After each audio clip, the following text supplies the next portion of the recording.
এদিকে গতকালকের দুর্ঘটনাস্থল milestone school and কলেজে আছেন সহকর্মী আবুল কালাম আজাদ। বিস্তারিত জানতে সরাসরি যুক্ত হচ্ছে তার সঙ্গে। আজাদ, আপনার গতকালকে থেকেই সেখানকার খবর আপনার মাধ্যমে পাচ্ছিলাম আমরা।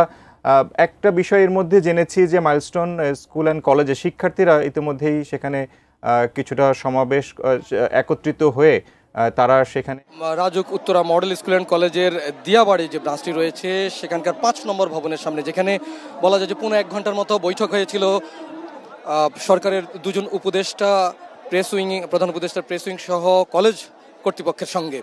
সে জায়গাটিতে তারা এখন থেকে প্রায় ১৫-২০ মিনিট বা আধা ঘন্টা আগে যখন বৈঠক শেষে বেরিয়ে যাচ্ছিলেন তখন তাদেরকে শিক্ষার্থীরা বাধা দেন, কারণ তাদের ৬টি দাবি ছিল। এই জায়গাটিতে আমাদের কথা বলার সুযোগ হয়েছিল একজন শিক্ষকের সঙ্গে এবং senior assistant press secretary Faiz আহমেদের সঙ্গে। পরিষ্কারভাবে তিনি বলেছেন, ফয়েজ আহমেদ আমাদেরকে, যে এই বৈঠকের সিদ্ধান্তগুলো কি হয়েছিল। বলছেন যে তথ্য লুকোচুরির কোনো প্রয়োজন নেই এবং এই বিষয়টির একটি বিভ্রান্তি ছড়ানো হচ্ছে শিক্ষার্থীদের মধ্যে। যারা নিহত হয়েছে, হতাহত হয়েছে বা আহত হয়েছে প্রত্যেকের তথ্য লিস্ট ধরে টানিয়ে দেয়া হচ্ছে বা হবে। কিছুক্ষণ আগের এই বৈঠকে তারা বলেছেন একটি কন্ট্রোল রুম খোলার এরই মধ্যে চালু হয়ে গেছে এই ৫ নম্বর ভবনেই।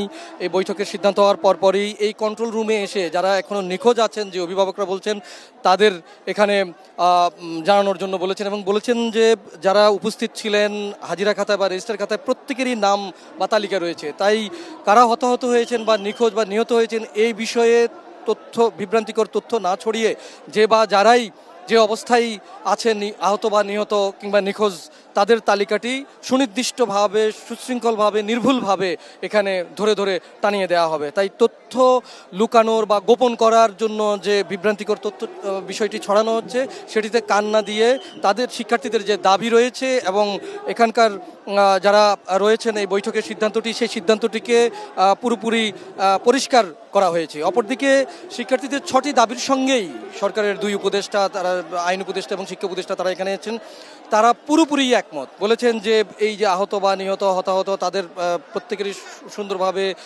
নির্ভুলভাবে তালিকাটি দেওয়া হবে। কন্ট্রোল রুম যেটি খোলা হয়েছে সেখানে যাতে সবাই আসতে পারেন বিষয়টি যাচাই বাছাই করবার জন্য, কিংবা যাদের নিখোঁজ রয়েছেন তারাও এখানে আসতে পারেন আর আসবেন, সেই জন্যই এই কন্ট্রোল রুমটি খুব দ্রুত খোলা হয়েছে। সেই সঙ্গে আরও বলা হচ্ছে যে অন্য যে দাবিগুলো রয়েছে, অর্থাৎ বিমান বাহিনী, সেনাবাহিনী বা তাদের কাছে, সেগুলো বাহিনীর কাছে তাদেরকে নিয়েও এই বৈঠকে বসা হয়েছে। সেই বিষয়গুলো সরকার অত্যন্ত আন্তরিক দাবি দাওয়াগুলো পূরণ করার ক্ষেত্রে।